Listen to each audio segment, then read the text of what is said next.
Hello, hello. Welcome to this live. And then if you could just go ahead and put the Zoom link in the comments below, please. Welcome everyone. Today is our third series on how trauma affects you physically, mentally, emotionally. We're going to be talking about the mental aspect today. Yesterday, if you missed yesterday's, you could always see them here on our Facebook page, our Healers Roundtable Facebook page. And if you need the link to that, just go ahead and message me. Post it on our meetup group and the discussion page. But if you can't find it for some reason, you could always um, message me and I will send it to you. And then soon we are on the works right now of editing all our videos and putting them on YouTube because we know we have a come across a lot of across a lot of our members that don't have Facebook and would love to see the courses. So we are on the works on that and we are going to be putting them on YouTube for you to be able to watch our courses from starting in October. And so that's the two announcements. And also the last announcement will be make sure to join us tonight, California time at 8 p.m. Pacific time. We will be doing a Tibetan bowl healing session. And you are all welcome to join. I do have that link on our Facebook page. I did send it out as a message through Meetup for everyone with the link if you are wanting to join us tonight to receive a Tibetan bowl healing session. So those are the announcements for today. And here's our schedule. So at the moment we are doing our welcoming. We will be starting our meditation soon. And then I will be introducing our guest speaker. She will be speaking from 8:15 to 8:45. And then at 8:45, we will do a conclusion and a transition from Facebook Live to our private Zoom session that is from 9 to 10. And that's where we get to really, we put unmute everyone and we all get to be able to discuss any aha moments that you received, any questions you may have. We will answer everything as much as possible and give you the knowledge and the wisdom or whatever you need to start on your healing journey or just any question that you may have that you're curious about us. So, with that, again, my name is Rebecca and my husband. JB Atkins. We're holistic wellness consultants, also known as the Muscle Whisperer. As you can see, you could contact us at jbr@dualdragons.com or explore our website if you're curious to see what we do and how we do it. Or our numbers if you want to text us privately for a one-on-one. We'll do a complimentary consultation for about 15, 20 minutes to answer any questions to kind of help you out. So let's get started with this wonderful meditation we have for you. Okay. So, wherever you're sitting, if you're sitting down, if you're laying down, that's fine. Just get comfortable, have your feet flat on the floor, arms by your side. If you're on an armrest chair, just kind of rest them. If not, just rest them on your lap. I want you to really just rest your shoulders, relax them, relax the whole body. And we're going to I always like to put my hand in my heart and my hand on my belly just to remind me to only do belly breathing. This hand on my chest will not move, only the one on my tummy. So 3 deep breaths. Inhale through the tummy.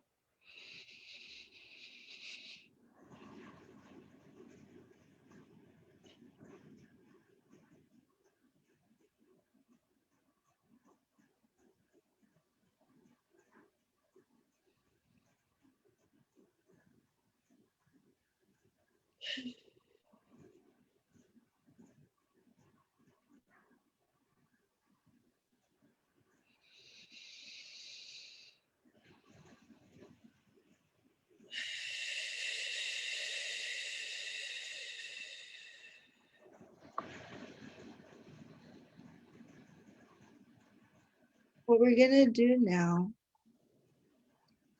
is we're going to do a body scan. So with your eyes closed, I want you to just get a sensation of how your body feels at the moment. Take a mental note.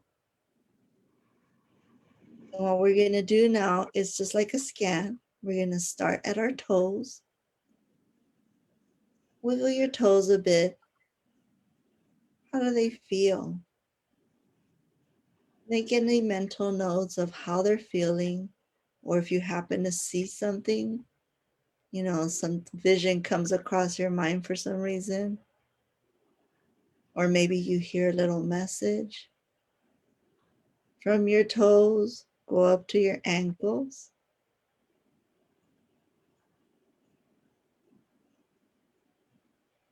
From your ankles, up to the knees.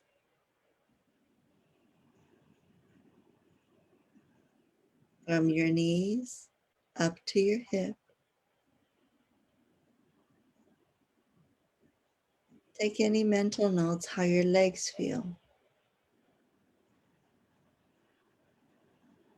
Now from the hip, we're going to go right to our tailbone. We're going to climb up the sacrum to that first lumbar vertebrae on our spine. And slowly, just like a ladder, climb up your spine. Feel each one. How does your back feel today? And when you get to the base of your neck, now we're going to go out to the collarbone, to our shoulders. Take some mental notes of how your back, your chest feels at the moment. Now from our shoulders, we're going to go down to the elbows, down to the wrists, out to our fingertips. Wiggle your fingers a bit. How does it feel? Is there any stiffness, any achiness throughout the body? Take some mental notes. Anything that comes across your mind, any messages.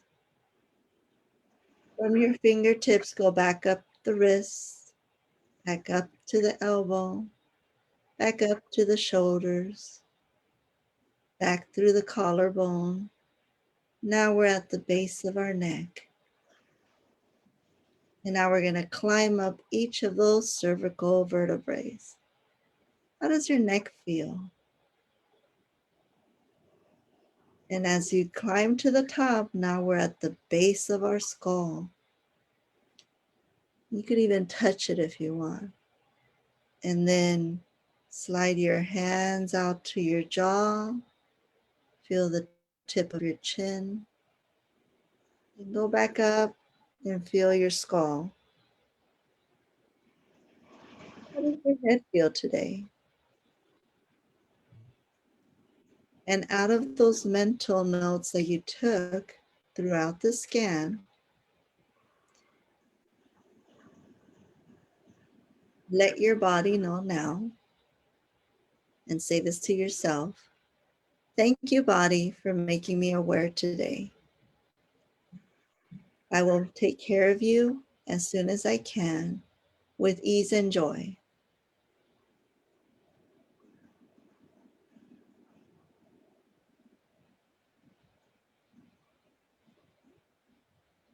Now take 3 deep breaths as you come back.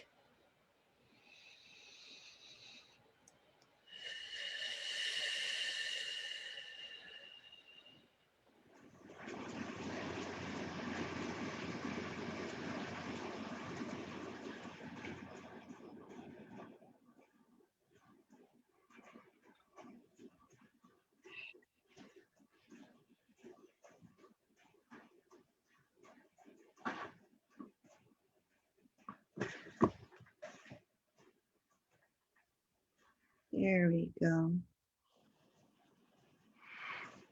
Now, again, I always tell everyone, make sure to take notes of these, whatever you scan today, and use that opportunity in our private Zoom to kind of discuss, oh, I felt this. What does this mean? And we will, like I said, we will answer your questions.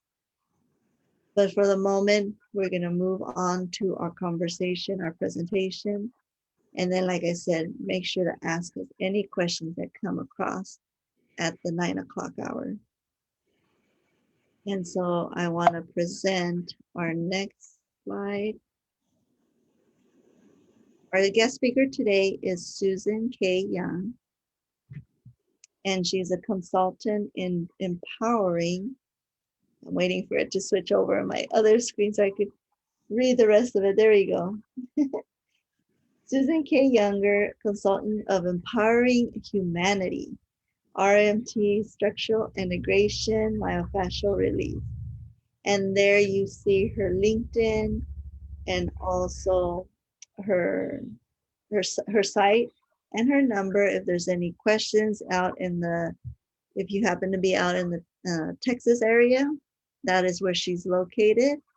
And so if you have any questions or know of anyone in Texas that needs to find someone in their healing journey, Susan's a great person to reach out to, and I'm pretty sure she could help you find the right person for you. And so with that, I want to, I'm going to stop sharing. So then that way, there we go.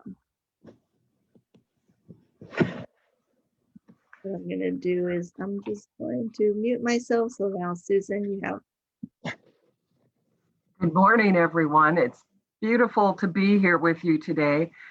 After that wonderful exercise, I hope you are feeling somewhat relaxed and ready to take on the day in a very peaceful way, that the mind is not chattering at you, but feeling open to receive and feel blessed by everything that you have experienced.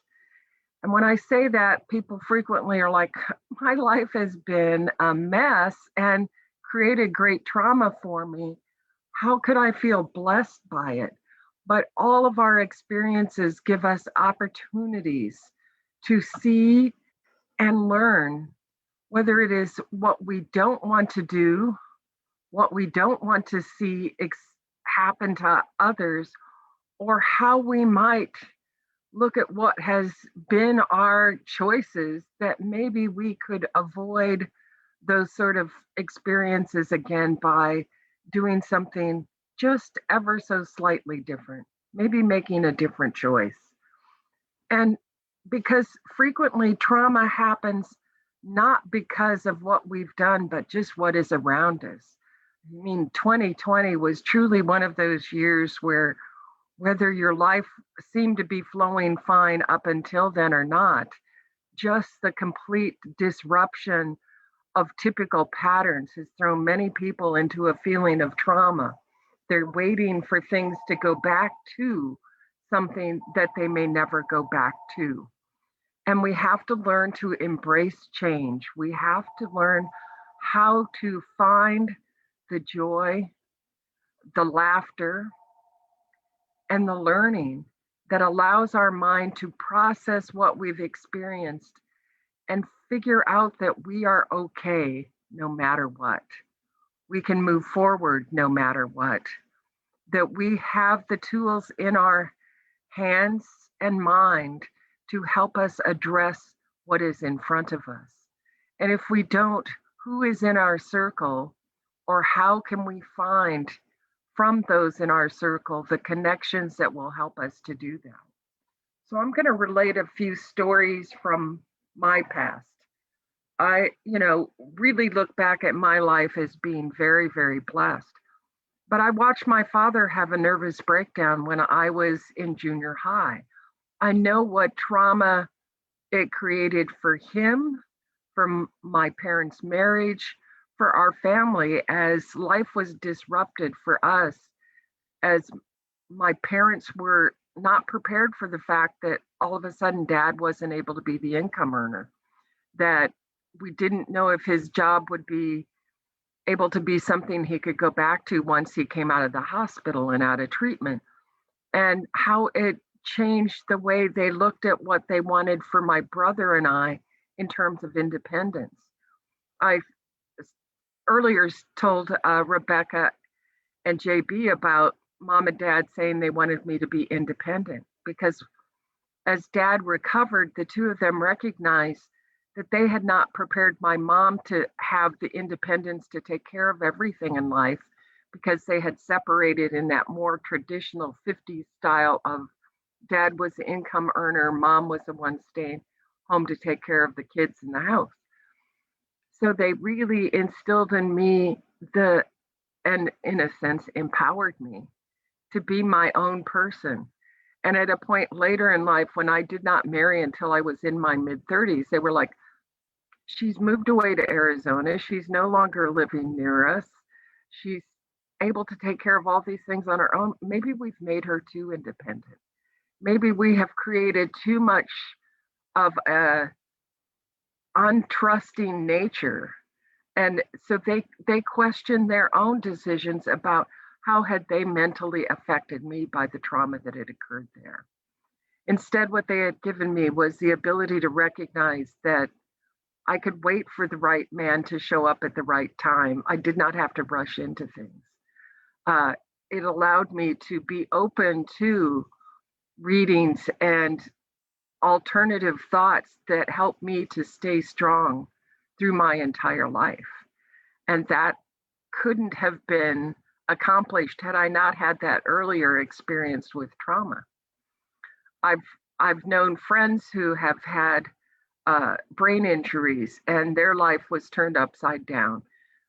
One good friend was a very successful doctor. He was a very knowledgeable and wise man who felt life was, gave him all opportunities. But after two different accidents, one in a car and one on a motorcycle, he's permanently brain injured, and his ability to accept the fact that life will never be the same has been a long journey for him to discuss things. And you have to be open to the conversations about some of those things and how they affect us and what your choices are. And what I discovered with him was when he would come to me and talk about something and literally be ranting, there was no way I could interrupt him. I had to let him explode with that energy. I did not need to take it on myself. And then I would write him a letter and I would deliver it to him, because at that point he was renting a room here from me. I would deliver the letter by taping it to a bathroom mirror that he could discover at his convenience. And he could choose to open it or not open it until he was ready to look at it. And he came to me not within days, because a couple of days later, I actually asked, had he found it? And he says, yes, but I'm not ready to address it. You have to let that person be ready to address the trauma. And frequently, if you're trying to help someone with trauma, sometimes you're trying to force them to move into something they're not prepared to take on. So you have to hold that safe space for them to determine that, and you have to help them to be able to recognize that they can take it on, and that you can help them find the support they need. He, about a week later, said to me, I really appreciate this letter. He had been informed that his ex-wife was dying of cancer, and his trauma had been triggered to make him feel that he should have been the one who should be there telling them how to handle the diagnosis, how to deal with certain things that neither the ex-wife or his daughter had included him in. He needed to be reminded, if he was not telling them everything about his life, why would they be telling him everything about theirs? That there were certain things that he might be able to share with them, but in the energy he was sharing it, it was immediately being rejected. That his personal traumas were not helping their traumas. It was creating the barrier between them. It was not allowing him to in any way participate with them. And even weeks later, he told me, I now keep that letter in my car. And when I go to visit my daughter, I read it before I meet with her so that I remember to be looking at it from how do I help her instead of how do I make it about my trauma?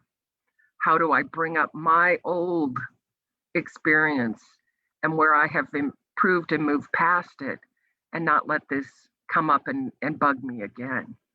There are times that the person we're talking about forgiving is not the other person. It's forgiving ourselves for whatever we allowed ourselves to get into. And those mental things are like the little gremlins that play in our mind. One of my friends calls it KF, you can imagine, radio playing in the brain. And you have to switch the channel. You have to find something that will disrupt that gremlin or radio station from playing in the brain and move on to other things. For some of us, that's meditation. For some of us, it's listening to a positive podcast. For some of us, it's doing some activity. It might be going into a garden and playing in the dirt. It might be running.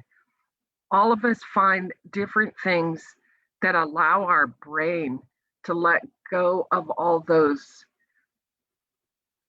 energies, all those, I'm trying to think, the chemicals in the brain that are helping it to let go and experience joy. I always, when people are talking about mindset and stuff, I always remember a movie called Hector's Search for Happiness.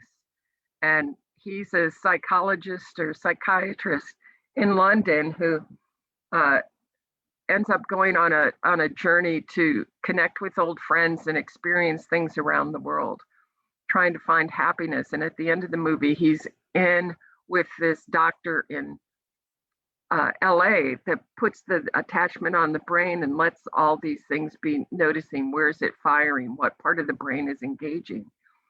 And when he all of a sudden is facing all sorts of things and all the parts of the brain are firing at the same time, you start to recognize that's what life is, when you can actually not tamp down everything, but sometimes let those experiences show up and remind you that you got through something horrible. You came through it fine. You came through it different, but you are now able to take that learning and apply it to help you get through something else, to live your life at its best in that moment, to find the little joys. I find daily, if I can find laughter, I have two crazy pups that sometimes their play and the looks on their little faces when one is looking at me like, please, Mom, could you put the other one in the kennel? I am over him, is a great reminder of me. And when I have reached a point of too many Zooms in a day, or I've done all I can do and I need a break too, but I can look at them and laugh and go, yes, life is full of those things that intrigue us. One of my friends and I talk about finding the little girl in ourselves. And what is that little girl saying to us that is either holding us back or grabbing onto a fear? Or what joy does she know that we have tamped down? And as we were talking about something one time, she's like, wait a minute, I see Susie there. And her name is Cassandra. So her little girl is Sandy inside herself. And when we post something or share something that seems to not experience the childhood joy and ability to look at the world through fresh eyes, we will ask each other. She'll say, what's Susie got to say about that? Or I'll say to her, I see Sandy peeking out there through that comment. How wonderful to see her showing up. How does she feel about that? Sometimes it's just a matter of putting that questioning voice on another aspect of our brain that isn't about having to be all knowing, but having to be open to learning what we can from this traumatic experience and mentally prepare ourselves for what's ahead. I'm not going to try and tell you all the aspects that are out there because I'm not a mental professional. But I do know that in the body work I've done with people, sometimes they are holding tensions in their body from some trauma. And when you release that trauma in the body, it also releases something in the mind. It releases something in the heart. And if you've read Carolyn Mai's book, The Anatomy of the Soul, you can see how different traumas are held in the different chakras. And as you release them, they may affect you physically, but they also affect you mentally in the way you're embracing life.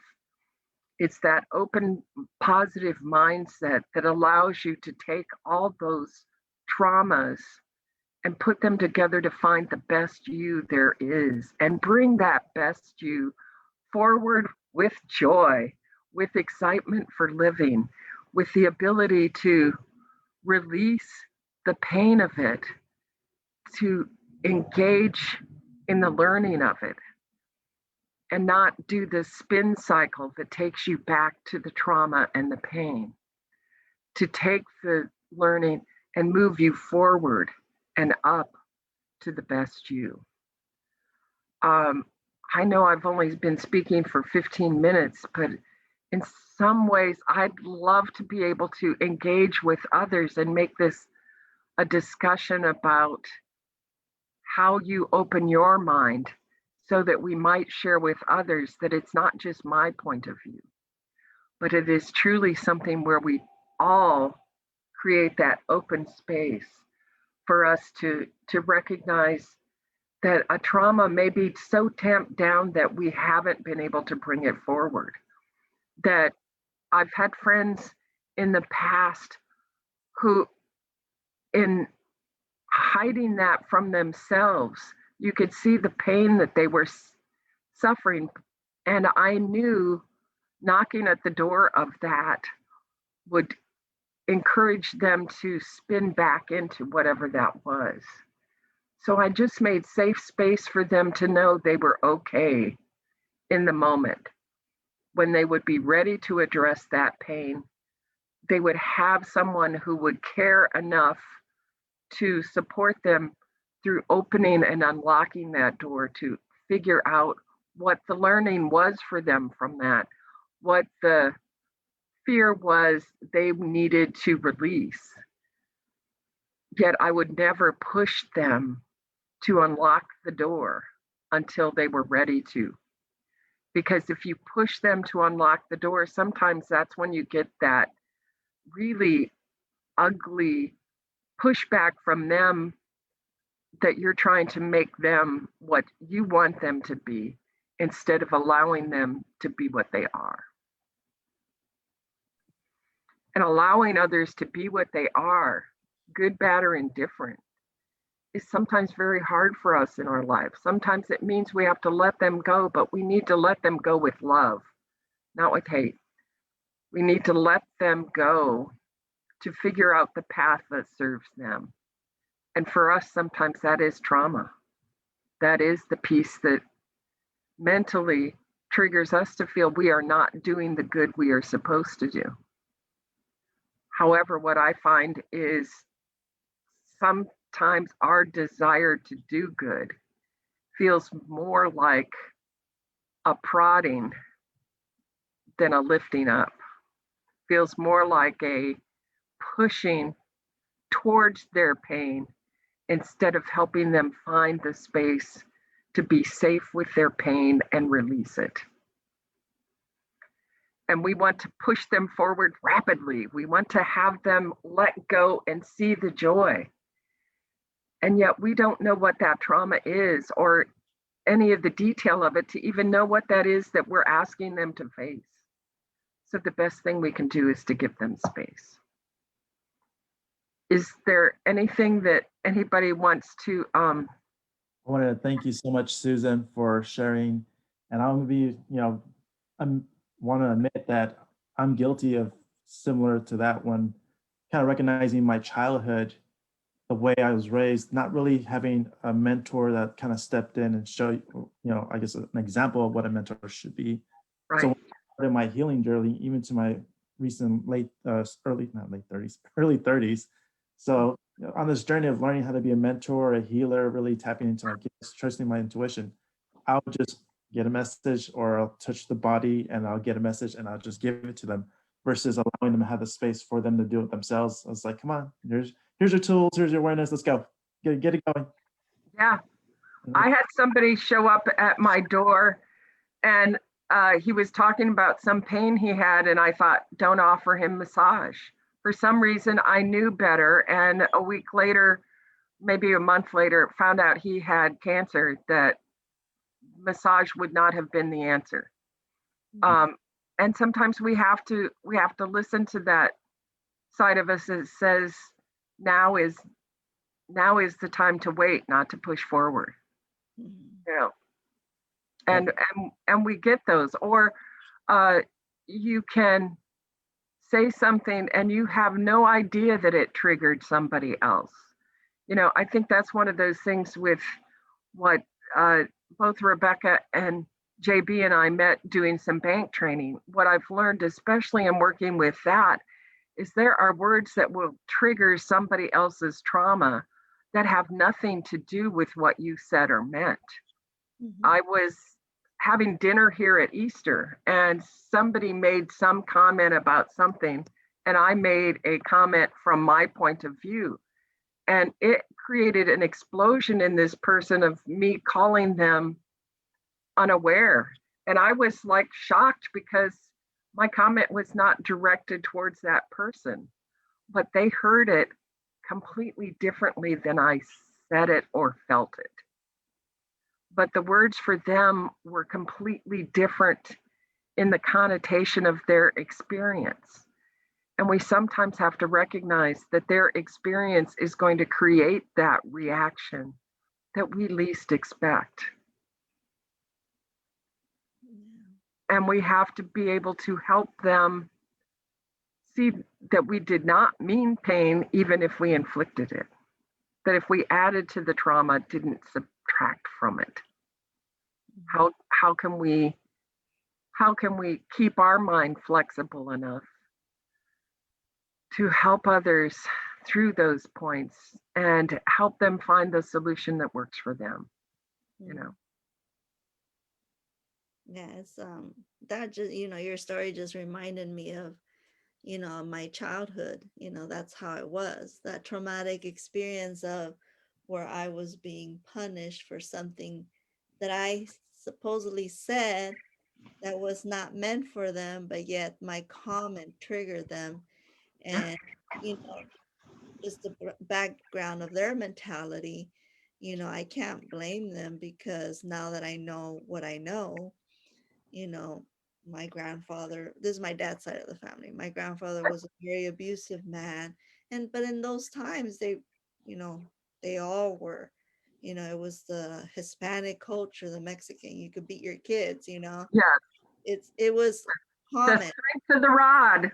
Yes, it was very common. And so they all grew up with this mentality of the fight or flight mode, but they were just stuck in fight.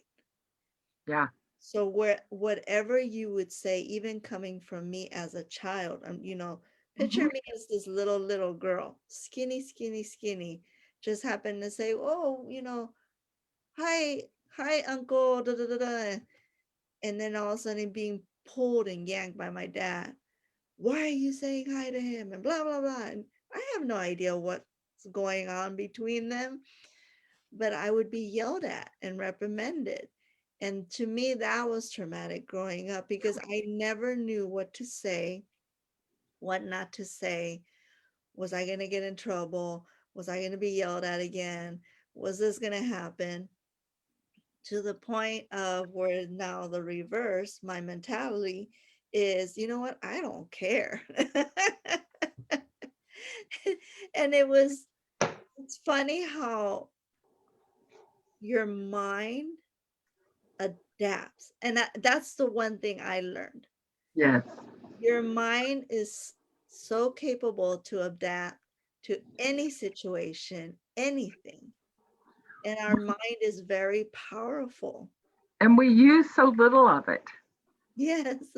that when we tamp it down, we are using even less of it sometimes because we're spinning around that one thought that triggered something horrendous or that was a horrible experience that you never should have either witnessed or been part of.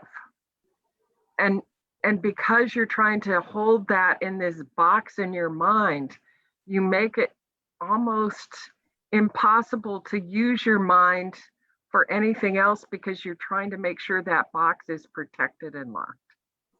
Yes. And when you start to open that box up and the mind starts to be able to look at all the other possibilities and see all the joy that can be experienced, sometimes it is hard for it to believe that that can be the experience it is allowed to have because it has tamped it down so tight that you have to keep just allowing it almost like that.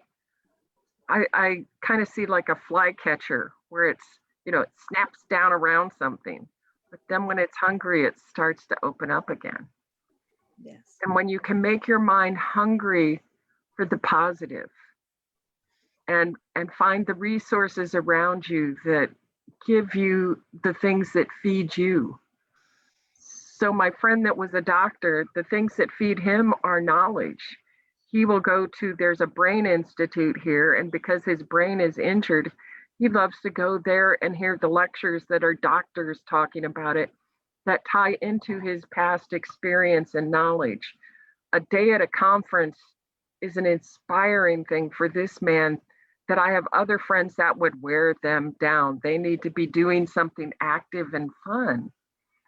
And we have to all find those things that feed us and feed our heart as well as our mind. Because a lot of times when the mind is tamped down, so is the heart. Mm-hmm. And so I'd say sometimes to open up mentally, you have to open your heart a bit too. Mm-hmm. Yes. I think that was like my greatest challenge that I'm still, evolving on that path of opening up my heart, because just the way I was brought up at such a young age, just to be shut up and be quiet, and things will kind of happen as a kid. So like, what kind of patterns did I learn to that? So when I came in as an adult and just even through my teenage years where being quiet didn't get me anything that I was, meditating or desiring in life, it's just fascinating how that struggle to kind of get out of that swamp that I kept on mixing with different experiences to kind of get out of to create my life or create what I wanted.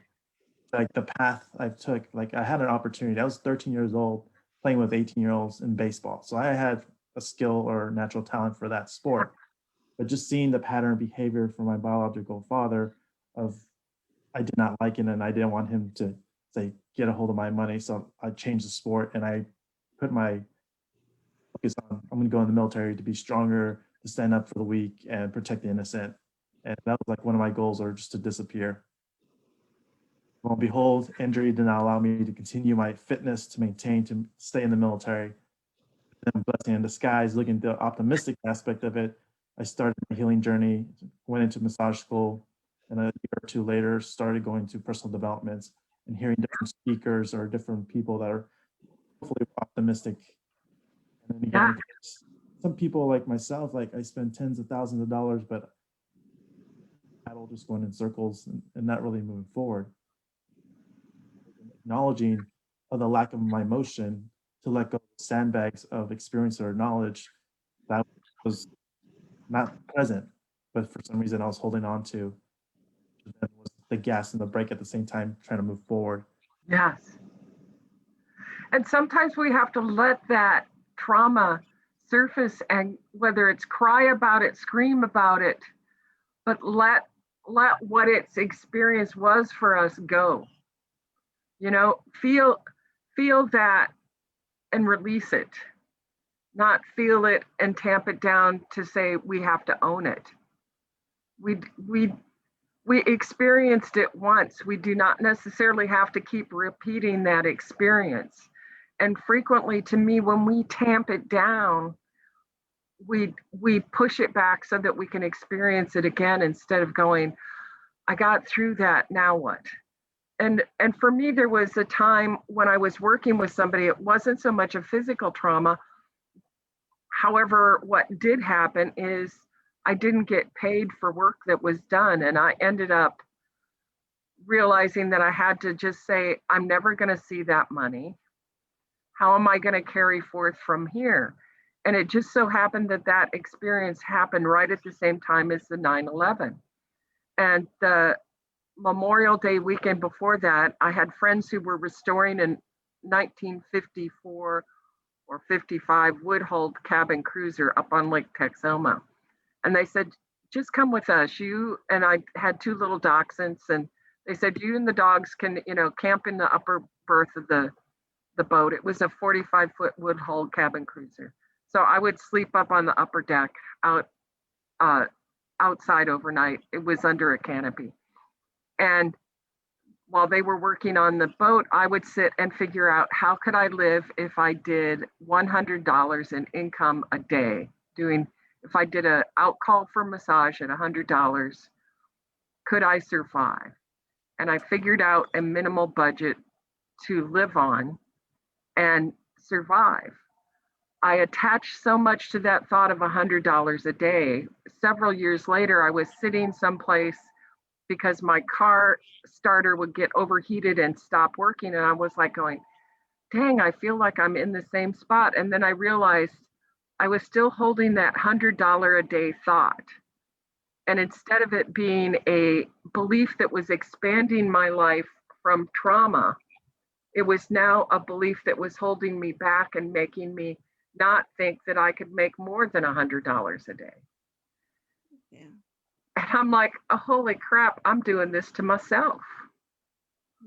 I have created a limiting belief out of something that was a positive belief in that other moment.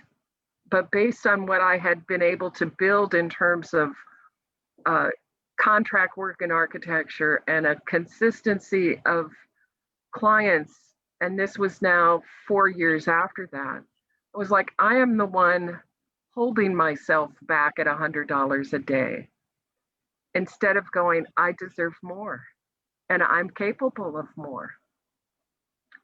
And you sometimes take those things that worked as a thought for the moment and turn it into something that holds you back because you know it helped you in the time that was really tough. Yeah, that's the power of the mind. Yeah. The power of the mind is just amazing.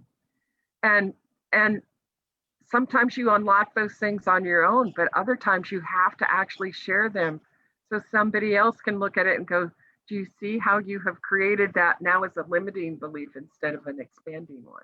Yeah. And it was like, wow,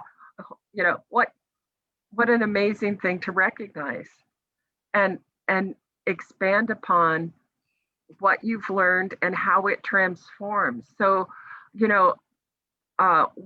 one group I know will write themselves a letter at the beginning of every year about the joy and own what they expect to achieve by the end of that year. If it's letting go of trauma, if it's finding love in a relationship, if it's having success in business, but they write themselves that letter at the beginning of every year to see the results as if they have already been achieved.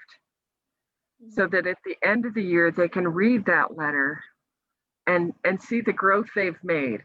And in some cases, you're not going to hit all of them. Mhm. However, the fact that you at the beginning of a year framed up a vision that you can hold on to of I already have done this, that positive holding on to the energy of already doing it. Mm. And the forgiveness of I forgive myself for anything I have done that holds me back. Yeah. Those are incredible things to use as tools and find the one that works for you in that moment. Yeah, we usually share the philosophy of the Trinity being mental, emotional, physical, which Yes. is the title of this weekend's kind of seminar. Can you elaborate your perception on what you interpret that as? Like sometimes we get stuck in our emotions and we can't let that go, so we have to go to a physical or mental exercise to kind of release that emotion, or we have to go to a physical exercise to release the emotional relationship and whatnot. Can you kind Yeah. of share a little bit more? For me, it is different at every step, because if you physically are feeling restrained, it's hard sometimes to let the mind not focus on the pain. So sometimes you have to look at what is creating the pain.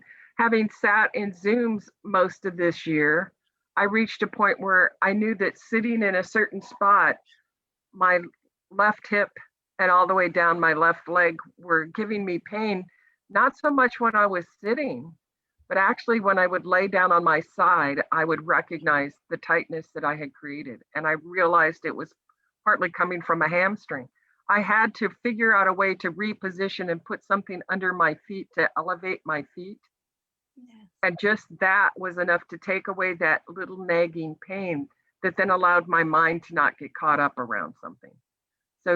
So it can be all sorts of different things. Other times it is, whether it's a affirmation or listening to a podcast. I might this past summer when my dad was dying, I listened to the book by the guy that is the creator of Mind Valley, and it's Buddha and the Badass, and he talked about how he grew his business and focusing on somebody else's life and how they succeeded was a mental exercise for me to do while I sat at my dad's bedside. He was not communicative those last few days, but I was still present with him physically, but mentally I was able to focus on positive growth for myself. And that helped me to mentally address the trauma of losing my dad, but no, he had always supported me in growing business and being successful on my own. So it was kind of a mental exercise for me to stay present with myself and present with him at the same time. Now, that's not something that others would have necessarily chosen as the way to deal with the trauma of a dying parent, but it was one that worked for me in the relationship I had with my father, because he was very much the blueprint man who was always asking a question about business. How's your business growing? Have you made money this year? Is it growing the way you want it to? So to be able to sit beside him and still be doing something that was mentally growing me for business while still holding his hand was a beautiful mental exercise for me to get through his passing. And so you find you sometimes have to look for that odd way that nobody else would even think of, but in your mind you know that's going to help you in this moment. Be curious and start something. Somebody else gave me an exercise they said had really helped them to create focus, and they had listened to this book and it was allowing them to mentally create the structure for what was going to work for them. I started to listen to that book and I was so like, oh, HL no. I didn't finish listening to the book because I recognized what she needed in a mental structure would confine me, because I'm too bombastic in my thinking. You know, my brain is going in different directions, and when I try to put my brain in a box and force it to do it just this way, my mind starts to scream. So sometimes it's a matter of being curious enough to start to explore, but also recognize your uniqueness and say, I'm so thrilled that works for them. thank you, no thank you. I'm moving forward with a different process for me. And I will explore all sorts of things. I recognize I don't always have to complete them to feel I've explored them. Now, that doesn't work for a lot of people, but it's that awareness. Very much, it's an awareness that allows me to break down what's going on and recognize I need something different, or I need to create enough focus to do something. My background, because of what I did in architecture, I still met deadlines. I still accomplished things that were very big. I just did not do them in the typical check the list and do everything straightforward, because that is not how my mind worked. So it became a combination of awareness in order to break down what would work for me, finding the resources to put around myself to help me organize it. If it's requiring organization, you put somebody in charge of that for you that can handle that for you and still deal with your energy of, you know, a little bit on the crazy side. So at that time, I had an administrative assistant who was very organized, and she would do things to make sure things were taken care of in the office so that I didn't have to. But there were still things that were expected of me that I was, I was frequently saying, you'll get that report later because I'm going to take care of the things that will make something happen. Yeah. So the traumas can be small in life and the traumas can be large in life.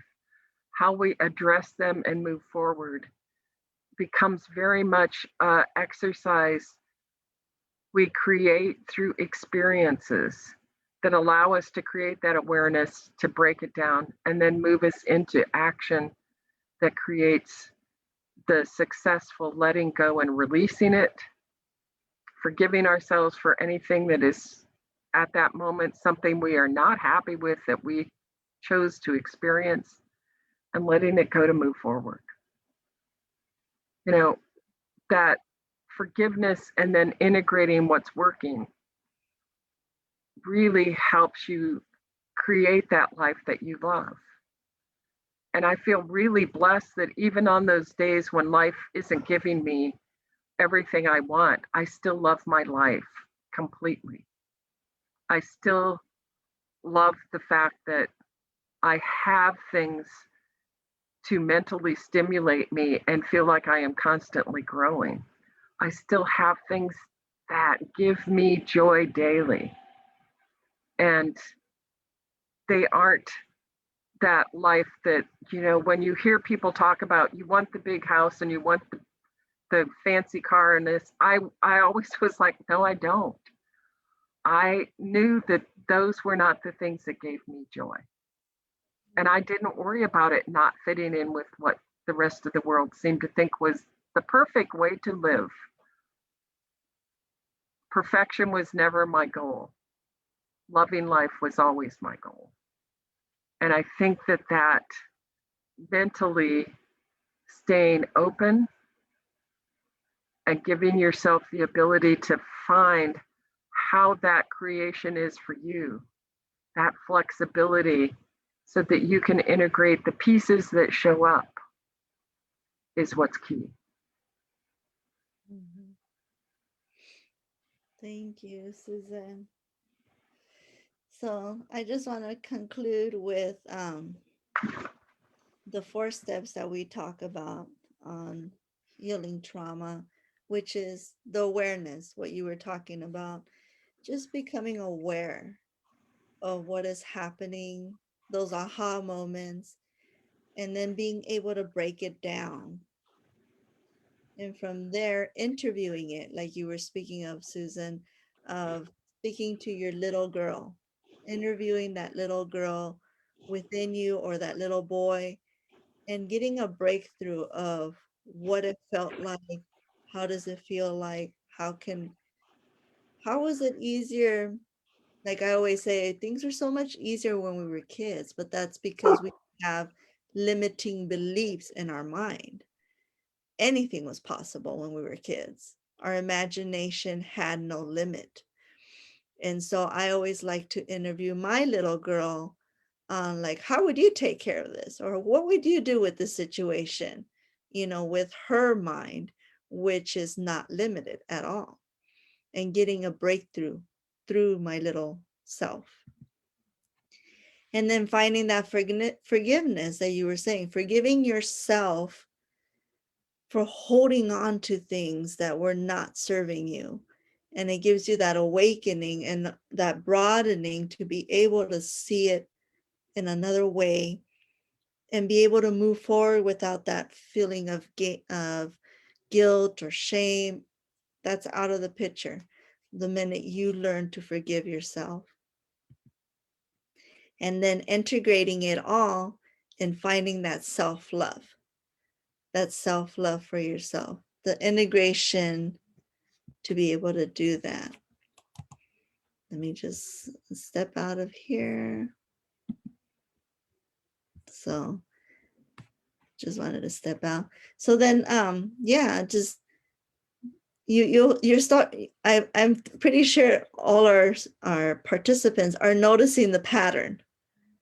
You know, it's not just me, it's not just Susan. A lot of our guest speakers are speaking of the same thing, you know, being aware. And then, you know, the piece of interviewing it, asking questions, and then the piece of forgiving yourself. And then the last part of integrating it. How can I integrate this into my life now? Where now I know, okay, this is what I need to do to get the positive outcome, but also maintaining that self-love for yourself, knowing what you feel more comfortable in. This is what I can handle. This is what I can do. And then later on be inspired to do a little more, you know, but on your term, on your time, with your whatever decision you make. This is your journey. And I think that's the important thing we all need to learn from this, that this is your journey. And really you're responsible of it. And it sounds like a big word, but there was a great man that said, if you break down the word responsibility, it's the ability to respond. So we are all capable and able to respond to our situations that come throughout our life. So yes, it is your responsibility, but it's a good one because it's a good journey where you're going to learn so much of yourself.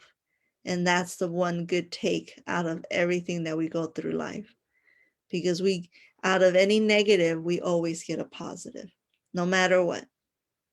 Okay. So with that, my love, I say go ahead and take us off Facebook Live. Thank you again for joining us. Whoever's watching on Facebook Live, make sure to join us via Zoom so you could ask questions. It's going to go into our private session now. Thank you everyone for joining us live on Facebook. Just remember to stay healthy and breathe intentionally.